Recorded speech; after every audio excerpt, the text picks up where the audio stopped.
Halo para sahabat kanal Hukum Elias Daburno. Salam sejahtera dan sehat untuk sahabat-sahabatku sekalian. Hari ini saya ingin membahas berapa tarif pengacara dalam menangani satu perkara. Nah, topik ini terinspirasi oleh pertanyaan dari salah seorang sahabat 2 hari lalu. Dia menghubungi saya, ada rekannya yang menghadapi sengketa waris dan menanyakan apakah ada kenalan advokat, dan kalau ada berapa fee yang harus dia keluarkan. Nah, itulah teman-teman teman itu lalu menghubungi saya. Jadi sekalian saja saya mengupas topik ini hari ini ya, setidaknya memberikan gambaran umum ya tentang tarif seorang pengacara tatkala menangani atau menyelesaikan satu kasus. Nah, kawan-kawan sekalian, sebetulnya tidak ada ya aturan atau ketentuan khusus baik di dalam undang-undang advokat maupun kode etik advokat Indonesia tentang besaran atau tarif pengacara ya. Kalau di dalam undang-undang maupun kode etik hanya menyebut honorarium ya, yang harus dibayarkan atau diterima seorang pengacara sebagai bentuk apresiasi atas jasa yang dia berikan atau layani. Nah, sebelum membahas terlalu mendalam ya tentang besaran tarif atau tata cara menghitung tarif seorang pengacara, saya merasa perlu untuk menyampaikan tentang jenis-jenis skema yang bisa ditawarkan oleh pengacara atau advokat atau konsultan hukum ya, berdasarkan waktu pengerjaan dan tata cara pembayarannya. Biasanya itu dibagi menjadi 5 skema pembayaran ya. Skema pertama itu adalah lump sum ya, itu sama seperti kalau kontraktor pasti sudah terbiasa mendengar ini ya, atau borongan ya, pembayaran yang dilakukan guna membantu keseluruhan problem hukum yang akan atau sedang dihadapi oleh klien menurut batas-batas yang disepakati antara klien dengan pengacara atau advokat dan atau konsultan hukum. Jadi ya, lagi-lagi ya, poinnya adalah pada kesepakatan di antara advokat dan klien. Yang kedua, skema yang kedua adalah hourly basics ya, hourly rate, yakni tata cara pembayaran yang perhitungannya dihitung menurut berapa lama penanganan perkara dilakukan oleh seorang advokat. Biasanya bisa per jam, per hari, dan lain sebagainya. Yang ketiga, proporsi atau jumlah yang dimenangkan. Biasanya advokat yang seperti ini menangani bagi klien yang tidak memiliki biaya untuk membayar jasa pengacara atau advokat atau konsultan hukum, sehingga mereka sesuai dengan kesepakatan akan memberikan persentase dari jumlah yang dihasilkan dari penanganan perkara yang telah diselesaikan dengan baik oleh pengacara atau advokat atau konsultan hukum.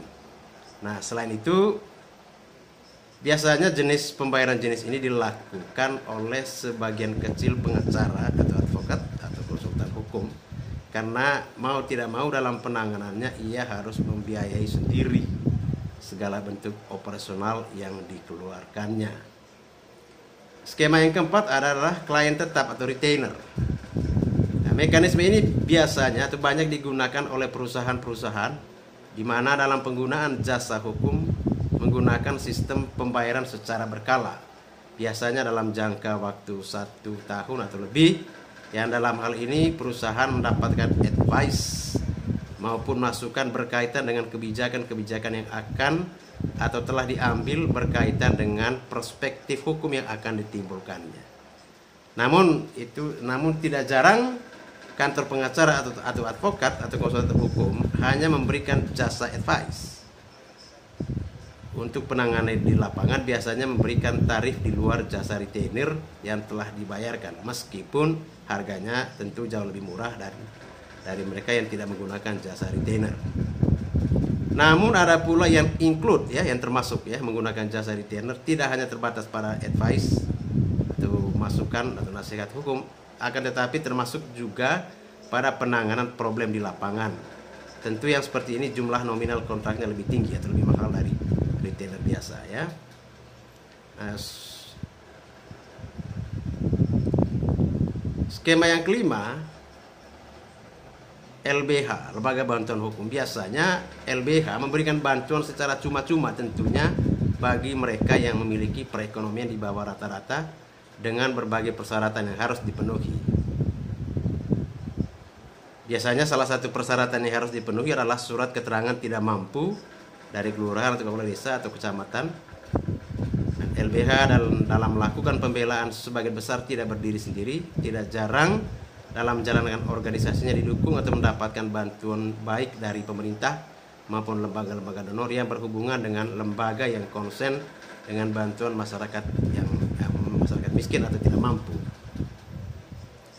Itu ya gambaran besar skema ya pembayaran atau tarif jasa advokat ya. Selain itu, apabila dilihat klasifikasi pembayaran jasa advokat dapat dibagi menjadi 3 bagian. Di antaranya adalah pertama, lawyer fee. Biasanya merupakan jasa profesional pengacara atau advokat atau konsultan hukum yang pembayarannya dilakukan di depan ya, atau pada saat menandatangani surat kuasa atau surat perjanjian jasa hukum. Yang kedua, operasional fee. Biaya operasional fee biasanya dibayarkan pada setiap kali penanganan oleh pengacara atau advokat atau konsultan hukum, baik penanganan di luar maupun di dalam pengadilan ataupun pada instansi-instansi lainnya apabila diperlukan. Yang ketiga, success fee. Biaya success fee itu maksudnya adalah biaya yang dikeluarkan apabila sang pengacara atau advokat atau lawyer atau konsultan hukum telah menyelesaikan dengan baik ya, sesuai dengan yang diharapkan oleh klien. Itulah yang disebut dengan success fee. Nah, selanjutnya saya mencoba untuk menguraikan ya berapa sewajarnya membayar jasa pengacara atau advokat atau konsultan hukum. Paling tidak harus melihat beberapa hal yang merupakan faktor-faktor yang dapat mempengaruhi tinggi atau rendahnya tarif seorang pengacara.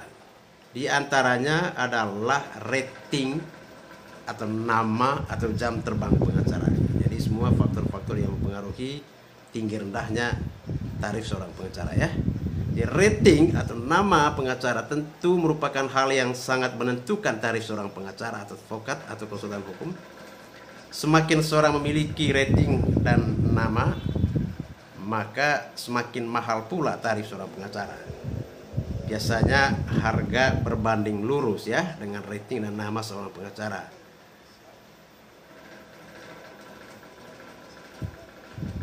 Yang kedua,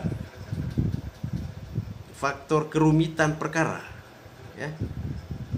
Nah, ini juga salah satu faktor yang menentukan tinggi rendahnya tarif yang harus dikeluarkan untuk seorang pengacara ya.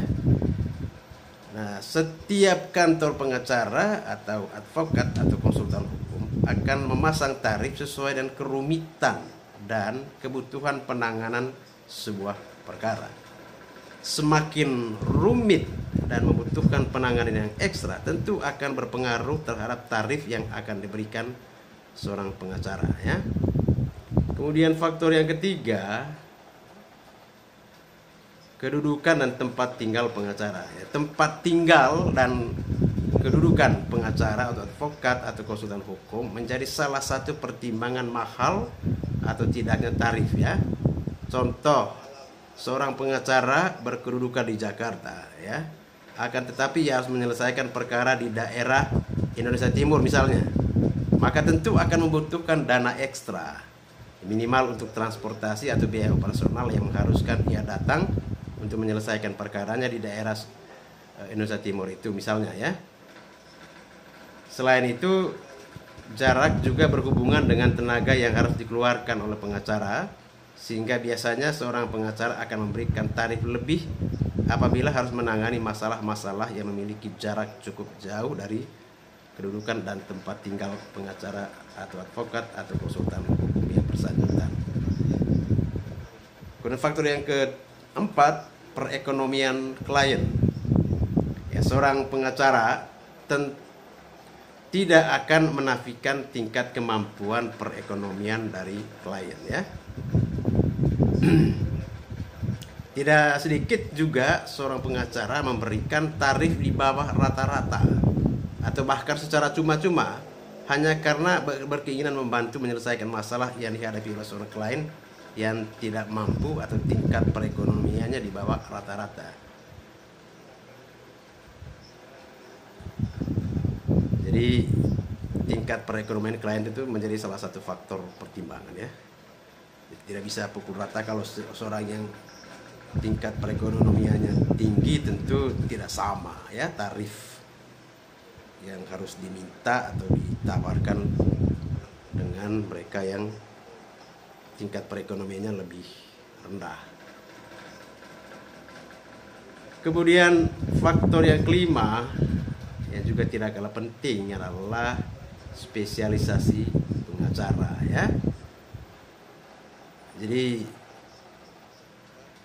tidak bedanya dengan dokter, seorang pengacara yang menekuni bidang tertentu dan ahli pada bidangnya akan lebih mudah menyelesaikan pada bidang yang ditekuninya. Semakin spesialis seorang pengacara, maka tentu akan mahal pula tarif yang diberikan, tentunya terhadap bidang yang sesuai atau menjadi spesialisasinya.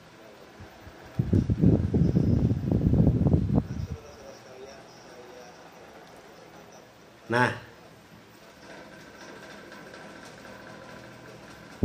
kira-kira gambaran umum ya atau gambaran singkat tentang tarif seorang pengacara ya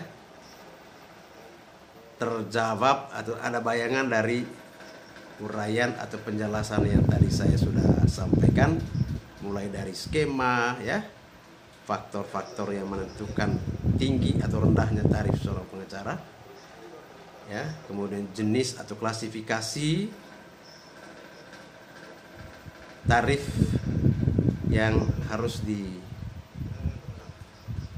dibayarkan kepada seorang pengacara atau advokat atau konsultan hukum. Nah, teman-teman sekalian, semoga penjelasan ini ya membantu saudara-saudara. Setidaknya kalau mempunyai masalah, mempunyai kasus, jangan takut, jangan enggan untuk menghubungi pengacara. Ya, karena tadi itu tidak ada ketentuan baku tentang berapa tarif yang harus dikeluarkan oleh untuk membayar jasa seorang pengacara. Jadi itu semua sangat tergantung pada kesepakatan di antara pengacara dan klien. Mudah-mudahan penjelasan ini membuka sedikit atau menggeser sedikit perspektif atau persepsi yang mungkin terlanjur high ya terhadap jasa tarif yang harus dikeluarkan atau yang diberikan kepada advokat. Terima kasih teman-teman sekalian. Salam Elias Daburnal, salam sukses untuk sahabat-sahabat Elias Daburnal.